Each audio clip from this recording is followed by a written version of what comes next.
Hi, everybody. This is Scott Nybakken for Dynamite Comics, and I'm here with writer Brandon Montclaire to talk about his new series bringing Disney's DuckTales back to comics.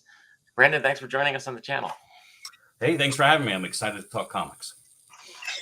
So to start off, can you tell us a bit about your experience with the original DuckTales animated series? Did you watch the show when you were young, and I assume you've gone back and watched it since then?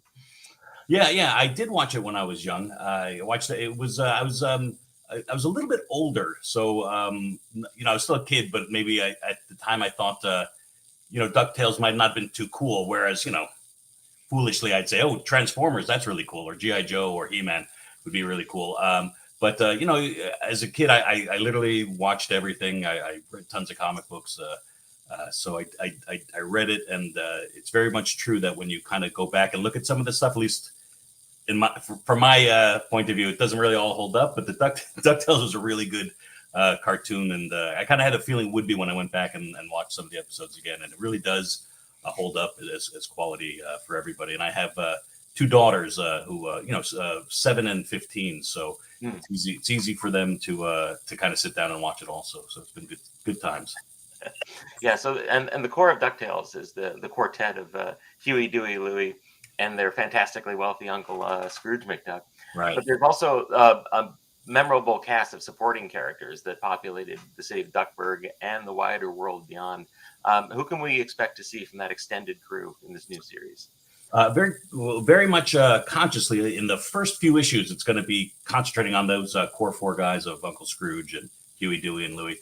And not only just that, also them in Duckburg, we were kind of excited to do. And because it's so well known, obviously, for traveling all over the world, looking for treasure every place, all different kinds of, cultures, both realistic in history and imagined and alien and everything else that you could do. But we said, let's start with the first few issues in Duckburg with just the four of them, where you're only going to see a sprinkling of the ancillary characters, but by the time we get to issue 6, everyone's going to be in it. So they're all coming, and so I think it's a good mix. Lets everyone kind of focus on the core guys, and kind of it's really Uncle Scrooge's story, and then how the nephews kind of bounce off of him, literally, but also story wise. And it should be a lot of fun. And in those first few issues, there's also flashbacks where we get to see a lot of the classic villains. So you're going to see Magica Dispel and the Beagle Boys and Glomgold and all those guys. Yeah, and speaking of which, it's impossible to talk about DuckTales without acknowledging the legendary comic book stories that laid the foundations for the series, especially those crafted by Carl Barks and Don Rosa. Do you remember the first time you read one of those stories, and what was your reaction?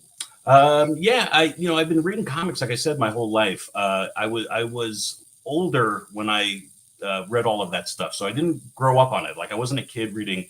Like I said, it obviously goes back to the 50s, but the stuff's always been in print and reprinted. So I would have, at some point, I can't even remember the first time I did it. I had a friend of mine who was like actually super into it, so it might have been the first time. And I would have definitely been like you said, kind of a professional working in editorial at the time. When someone says, "Oh, you got to read the Carl Barks stuff," and I did. And then Don Rosa's stuff, I remember winning all those awards. When it was the Gemstone stuff was reprinting it, right? And or not even reprinting it, printing it.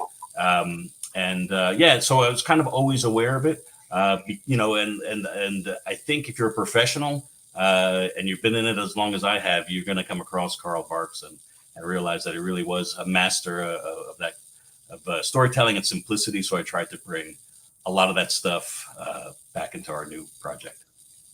Yeah, and a lot of those stories, of course, were famous for their far-flung settings and globe-trotting adventures, which is something that they did, as you mentioned, they did in the DuckTales animated series. Right. And you've touched on this already, but what kind of traveling and globe-trotting do you see happening in the series going forward? Yeah, well, like anything and everything. That's really the point. It's they're going to be arcs of story that kind of, and people always say this, oh, each individual issue stands alone, but it's also part of an arc. No, we're very consciously doing that type of stuff where we do have each issue or each individual chapter, really does give you a story, and we're always switching locations. Like I said, the first 5 take place in Duckburg, but it's all over the different areas of Duckburg and kind of how Scrooge had his hand in building them or establishing them. So you're going to go to the jailhouse, and you're going to go to the library, and you're going to go to the movie theater, and those are going to be kind of like separate locations. And you always want the setting to be a character in the story. So you get kind of that in the beginning, along with flashbacks to all kinds of places. And then, I'm going to, just like in the cartoon, it's not even going to be, it's going to be mythological settings. It's going to be, like I said, alien invader settings. You're going to get a bit of everything as it goes on. Yeah, and then a lot of the older fans of the Disney books know that the Disney ducks have been and continue to be hugely popular in Europe. And Tommaso Randa, the artist for this new series, comes out of that tradition. How has the collaboration been with him so far? Yeah, it's been fantastic. The art is absolutely dynamite. It's so good. All those studio guys, and they do those Panini comics and the different European market stuff. They've been doing it for years, and Tommaso's stuff is fantastic. It's usually it takes a bit of time to sync up with a writer and an artist and kind of get on the same page, literally and figuratively with the storytelling. It's just like you hit the ground running with Tommaso on the art, because he gets everything at how it should look, if that makes any sense. So, obviously there's tons of material in the comics. There's tons of material with the cartoon. So I can kind of, hopefully put together something for the artists that they understand, and then they can, do a good job with it. And like I said, with Tommaso, it's just it's seamless. It's amazing. There's some preview pages out.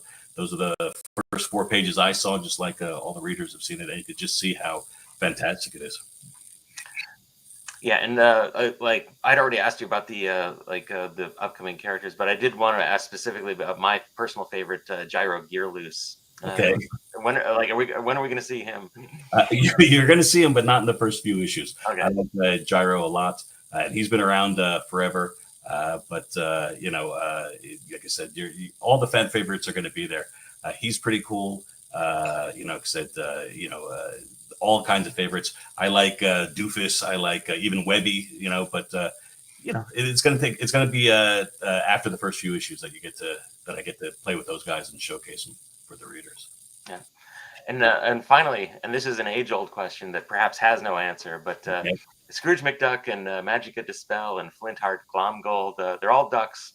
Right. What manner of being are the Beagle Boys? Yeah. Aren't they beagles? Aren't they dogs? I know they look kind of like rats, but they got the floppy ears. I always figured they're dogs in the same kind of vein as Goofy, right? So they have dogs. Disney has dogs like Pluto that are dogs, and dogs like Goofy that are people.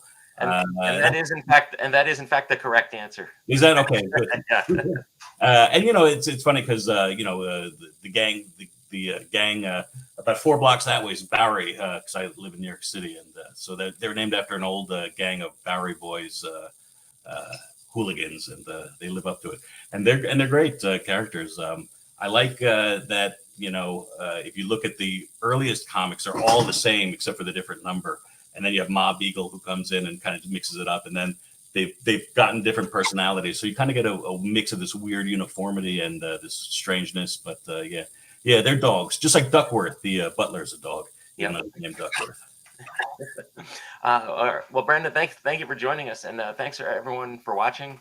DuckTales #1 will be in stores in November, so be sure to pre-order it now, and follow Dynamite Comics on YouTube, Facebook, Instagram, and X to hear more about all of our upcoming releases. Thank you, Brandon. Oh, thank you. It was a lot of fun.